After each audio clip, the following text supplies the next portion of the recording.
आज की ये कत्ल की कहानी झारखंड से। झारखंड में एक जगह है धनबाद। ये कहानी इसी धनबाद की। यहाँ पर एक बिजनेसमैन जिनका नाम ज्योति रंजन था। ज्योति रंजन इसी धनबाद के एक इलाके में एक कॉलोनी में रहा करते थे। तारीख थी 29 सितंबर 2022।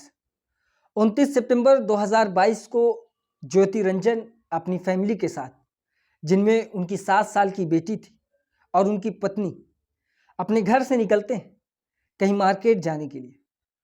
रात के करीब 7 बजे वो अपने घर से अपनी गाड़ी निकालते हैं और उस कार में बैठकर वो उस कॉलोनी के एंडिंग में पहुंचते हैं। कॉलोनी का जो एंड था, वहां पर कॉलोनी का एक गेट लगा हुआ था जो अक्सर खुला रहता था। लेकिन जिस वक्त ये वहां से जा रहे थे, उस कॉलोनी से निकल रहे थे, इनकी नज़र पड़ती है कि सामने जो गेट है वो बंद है। उनकी पत्नी उस गाड़ी में से उतरती है और वो जाकर उस गेट को खोलने की कोशिश करती है।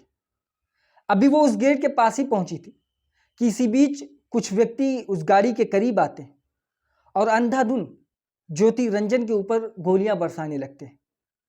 लगातार कई राउंड फायर चलता है, जिसके बाद ज्योति रंजन को गोली लगती है और उसके बाद उनकी फौरन मौत हो जाती है। इधर पत्नी गेट के पास थी, वो भागते हुए गाड़ी के करीब आती है। वो उन शूटर्स को पकड़ने की भी कोशिश करती है, लेकिन शूटर्स ने ज्योति रंजन की पत्नी के ऊपर भी फायर खोले, लेकिन ज्योति रंजन की पत्नी के ऊपर गोली नहीं लगती। लेकिन इधर ज्योति रंजन अपनी गाड़ी पे, अपनी गाड़ी की स्टीयरिंग पर बेधुस पड़े हुए हैं। उसी गाड़ी में ज्योति रंजन की 7 साल की बेटी भी मौजूद थी, लेकिन खुशकिस्मती ये थी कि उसकी बेटी को कोई भी गोली नहीं लगती। इधर उसकी पत्नी भागते हुए गाड़ी के करीब आती है। वो फौरन अपने देवर को कॉल करती है और वो इस सिचुएशन के बारे में अपने देवर को बताती है। देवर भी घर में मौजूद था। वो फौरन भागते हुए इस गाड़ी के करीब आता है और उसके बाद अपनी गाड़ी से अपने बड़े भाई को अपनी गाड़ी में लादता है और फौरन हॉस्पिटल की तरफ भागता है। हॉस्पिटल में जाता है, डॉक्टर्स को बुलाता है और डॉक्टर्स जब इस बॉडी को चेक करते हैं तो वो ज्योति रंजन को मृत घोषित कर देते हैं। अब इधर पुलिस को कॉल चली जाती है। पुलिस फौरन मौका वारदात पे पहुंचती है और वहां से जितने भी एविडेंस के तौर पे जो भी चीज़ वहां पर मौजूद होती है उसे कलेक्ट करते हैं। इसमें वहां पर मौजूद कई बुलेट के शेल भी मौजूद थे, उसे कलेक्ट करती है। और कुछ बुलेट्स जो कि ज्योति रंजन को नहीं लगती बल्कि उस गाड़ी के डैशबोर्ड में और स्टीयरिंग के आसपास कहीं पे लगी होती, तो वो उसे कलेक्ट करते हैं। और इसी बीच उन्हें एक मैगजीन भी मिलती है। ये कुछ चीज़ें पुलिस कलेक्ट करती है और उसके बाद जो ज्योति रंजन की बॉडी होती है उसे पोस्टमार्टम के लिए भेज देती है और इधर गाड़ी को अपने कब्जे में लेती है और उसकी जांच शुरू करती है। तारीख 29 सितंबर 2022 की थी। अब यहाँ पर पुलिस वाले आधी रात में ये सारी तफ्तीश कर रहे थे। इसी बीच पोस्टमार्टम की रिपोर्ट आती है, जिसमें यह पाया जाता है कि ज्योति रंजन के सर में गोलियां लगी और उसकी बदन पे कई जगह बुलेट के निशान और बुलेट लगी हुई, जिसकी वजह से ज्योति रंजन की मौत होती है। अब उसके बाद पुलिस अपनी तफ्तीश को आगे बढ़ाती है। इधर 30 सितंबर आ जाता है। इसी बीच पुलिस उनकी पूरी डिटेल्स निकालती है, यानी जो ज्योति रंजन थे उनके कारोबार के बारे में, उनके फैमिली के साथ उनके कैसे रिश्ते हैं, किस तरह से वो अपने बिजनेस को आगे बढ़ाते थे, क्या कोई फैमिली वाला उनका दुश्मन था या कोई ऐसा फैमिली फ्रेंड या कोई बिजनेस पार्टनर या कोई बिजनेस में उनका कोई दुश्मन हुआ। ये सारी बारीकियां पुलिस जांच कर रही थी। इसी में उनके कैरेक्टर यानी खुद ज्योति रंजन के कैरेक्टर के बारे में पता चला कि एक निहायती शरीफ इंसान जो कि खुद अपना ख्याल रखता, अपनी खुद की फैमिली का ख्याल रखता और साथ ही अपने भाइयों का परिवार भी वो खुद ही पाला करता था। उसके पास जो कारोबार था वो फ्रूट जूस का कारोबार था, जहाँ पर एक किराए पे लैंड लेकर वो वहाँ से फ्रेश फ्रूट्स के जूस निकालता और उसका बिजनेस करता। बिजनेस भी उसकी कामयाबी मिलती, धीरे धीरे उसका बिजनेस पीक पे पहुँचता चला गया। अब वो अपने नात रिश्तेदार, अपने भाइयों को, अपने दोस्तों को अपने बिजनेस के साथ जोड़ता रहता। ये सारा मामला सामने आ जाता है कि कोई भी उसका बिजनेस में कोई दुश्मन नहीं और फैमिली के साथ उसके काफ़ी अच्छे रिश्ते। वो खुद अपने भाइयों का देख रेख करता, अपने भाइयों की फैमिली के लिए जो भी उतार चढ़ाव होते वो खुद देखता। इस तरीके से पुलिस सारी तफ्तीश करती है और इसी तफ्तीश के बीच पुलिस को एक क्लू भी मिल जाता है। पुलिस को यह महसूस हो चुका था कि इस कत्ल में किसका हाथ है, लेकिन पुलिस अब इसकी बारीकी को पुख्ता करना चाहती थी ताकि अगर वो मास्टरमाइंड के ऊपर हाथ डाले तो ऐसा ना हो कि वो कमज़ोर कड़ी की वजह से वो छूट जाए और उसके बाद पुलिस की किरकिरी हो जाए। जबकि अक्सर मामलों में ये देखा गया है कि पुलिस की कमज़ोर कड़ी की वजह से असल मुजरिम बाहर आ जाता है और उस वक्त पुलिस की काफ़ी किरकिरी भी होती है। अदालत में जो अपोनेंट का वकील होता है वो इस मामले को लेकर पुलिस प्रशासन को काफ़ी घेरता है। इस वजह से पुलिस काफ़ी चौकन्ना थी। वो ये सोच रही थी कि वो इस मामले में जब तक पुख्ता नहीं होगी तब तक वो किसी के ऊपर हाथ नहीं डालेगी। लेकिन विद इन 24 आवर वो इस मामले की पीक तक पहुंच जाती है, वो रिजल्ट तक पहुंच जाती है कि आखिर उनके पास जो भी प्रूफ है वो पुख्ता है किसी के ऊपर हाथ डालने के लिए। अब तारीख 29 सितंबर से 30 सितंबर आ जाती है और इधर ज्योति रंजन की आखिरी रस्म अदा की जा रही थी। शमशान घाट पे उसे अग्नि के हवाले किया जा रहा था। इसी बीच वहाँ पर तमाम रिश्तेदार, दोस्त, भाई, ये सारे लोग वहाँ पर मौजूद थे। इसी बीच पुलिस आती है। पुलिस उस शमशान घाट के गेट के अंदर जाती है और उनमें से 2 लोगों को गिरफ्तार कर लेती है। इधर वहाँ पर मौजूद जितने भी रिश्तेदार होते उनकी नज़र फटी की फटी रह जाती। वो यकीन करने से कासिर थे, उन्हें यकीन नहीं हो रहा था। उन्हें समझ में नहीं आ रहा था कि वो इस लाश पे गमगीन, वो इस कत्ल पे रोएं या इन 2 व्यक्तियों की गिरफ्तारी पे वो मातम करें। इन सारी कन्फ्यूज़न के साथ वो पुलिस वाले उन दोनों व्यक्ति को थाने लेकर आते हैं और थाने लेकर आने के बाद फिर एक एक कर सभी लोगों से पूछताछ होती है। असल में ये 2 व्यक्ति थे कौन? ये 2 व्यक्ति जिनमें से एक का नाम था श्रीकांत मिश्रा।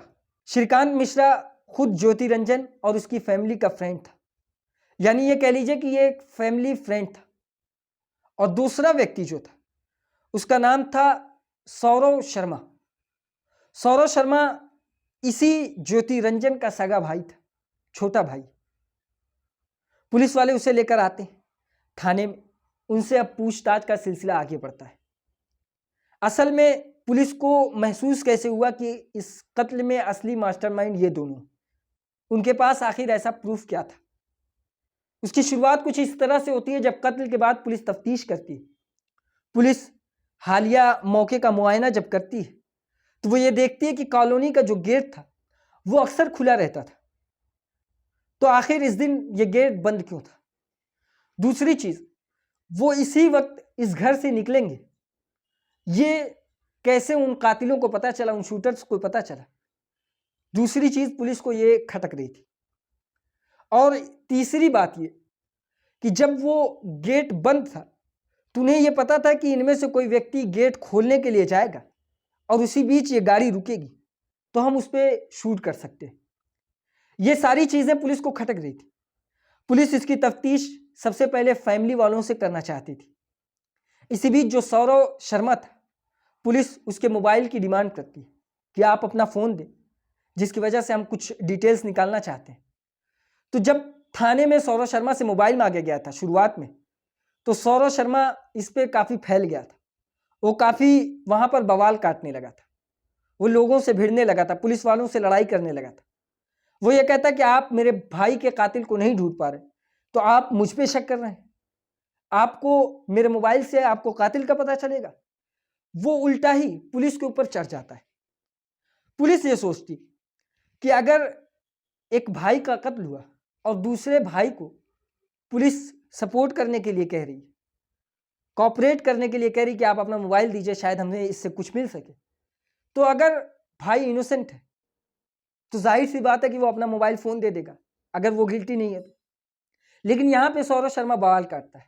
ये पहला मौका था जब पुलिस को यह महसूस हो जाता है कि कुछ ना कुछ हाथ इसका ज़रूर है और उसके ऊपर निगरानी लगने लगती है। उसके बाद पुलिस सौरव शर्मा का CDR निकालती है, कॉल डिटेल्स रिकॉर्ड। अब रिकॉर्ड निकालने के बाद वो ये देखती है कि सौरव शर्मा एक नंबर पे काफ़ी देर तक बात करता है अब वो नंबर किसी और का नहीं बल्कि श्रीकांत मिश्रा का था। श्रीकांत मिश्रा का नंबर जैसे ही पुलिस को पता चलता है और ये देखती है कि कत्ल के पहले से काफ़ी देर तक इससे बात होती थी, उसके बाद अब श्रीकांत मिश्रा का CDR निकाला जाता है। कॉल डिटेल्स रिकॉर्ड निकालने के बाद अब पुलिस को श्रीकांत मिश्रा के मोबाइल से कुछ नंबर सामने मिलते हैं, जिसमें श्रीकांत मिश्रा कई ऐसे अनजान नंबरों से काफ़ी देर से बात करता है, जो नंबर उसके कांटेक्ट में कुछ दिन पहले से आए। इससे पहले इनसे उनका कोई कांटेक्ट नहीं था।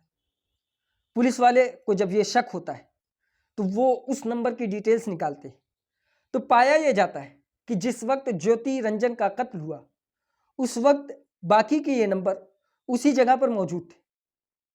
पुलिस को ये प्रूफ पुख्ता हो जाते हैं, यकीन हो जाता है कि इनका कत्ल में पूरा पूरा हाथ है। उसके बाद पुलिस शमशान घाट से इन दोनों को गिरफ्तार करते हैं। गिरफ्तार करने के बाद अब इनसे कत्ल की वजह पूछी जाती है। तो कत्ल की वजह कुछ इस तरह से थी कि जो ज्योति रंजन थे, ज्योति रंजन एक काफ़ी अच्छे बिजनेसमैन थे। वो डाउन से उठे और पीक पे जाते हैं अपने बिजनेस में। वो अपनी फैमिली का भी ख्याल करते, अपने भाइयों को, अपने दोस्तों को भी उसी बिजनेस में हिस्सा देते हैं। यहाँ तक कि जो दोस्त श्रीकांत मिश्रा था, श्रीकांत मिश्रा खुद ज्योति रंजन का भी एक अच्छा दोस्त था और सौरव शर्मा का भी एक अच्छा दोस्त था। अब उसके बाद इनका बिजनेस सही चलता था, लेकिन काफ़ी प्रॉपर्टीज़ जो थी वो ज्योति रंजन के पास बनने लगी थी। इसकी वजह से जो सौरव शर्मा था उसे जलन होती, तो ये सोचता कि ये सारी प्रॉपर्टीज़ उसके भाई की, वो कमज़ोर पड़ रहा है, जबकि कहा जाता है कि पूरा पूरा ख्याल उसका भाई उसका खुद रखता था। उसे ये लालच आ जाती है उसकी प्रॉपर्टी को लेकर। वो अपने दोस्त श्रीकांत मिश्रा से इस बात को शेयर करता है और ज्योति रंजन को रास्ते से हटाने की बात करता है। शुरुआत में श्रीकांत मिश्रा इस बात से इनकार करता है क्योंकि ज्योति रंजन भी उसका अच्छा दोस्त था। अब इस तरह से काफ़ी इनकार करने के बाद जब सौरव शर्मा उसे लालच देता है प्रॉपर्टीज़ में कुछ हिस्से का और कुछ पैसों का, तो धीरे धीरे श्रीकांत शर्मा भी पिघलने लगता है। उसके बाद श्रीकांत शर्मा ही ने उन शूटरों को हायर किया था जो शूटर ज्योति रंजन के ऊपर गोली फायर करके जाते हैं। असल में ये शूटर बिहार के रहने वाले थे, बिहार के एक गांव के ये लोग रहने वाले थे। श्रीकांत मिश्रा इन्हें हायर करता है। हायर करने के बाद फिर उसी धनबाद में एक होटल में उन्हें ठहराता है और उसके बाद पूरी प्लानिंग के साथ जब ये लोग घर से बाहर निकलते हैं, वो लोग पहले से वहाँ मौजूद होते हैं और उसके बाद अंधाधुंध गोलियों से फायर करते हैं। इस तरह से पूरी प्लानिंग की गई, यहाँ तक कि जो होटल था, जिस होटल में इन शूटरों को रुकवाया गया था, उस होटल की बिल्स जितनी भी थी वो सारी बिल्स सौरव शर्मा खुद अदा किया था। इस तरह से पुलिस के पास एक प्रूफ का भंडार लग चुका था। पुलिस इन्हें अदालत में पेश करती, वहाँ से फिर इन्हें जेल भेजती और उसके बाद फिर इनका जो ट्रायल होता वो जारी रहता।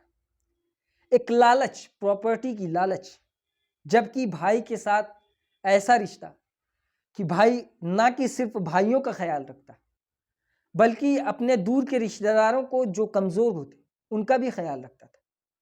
अपने दोस्त में जो दोस्ती के सर्कल में जो भी थोड़ा सा ऐसे इंसान होते जो कारोबार में कमज़ोर होते, जिनकी आमदनी कम होती, वो उन्हें भी सपोर्ट करता।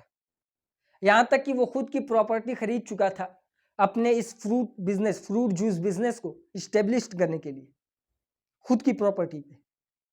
लेकिन लालच ऐसा हैवानियत की तरह से उसके दिमाग पे सवार हो जाती कि उसने खुद अपने सगे भाई को मरवा दिया।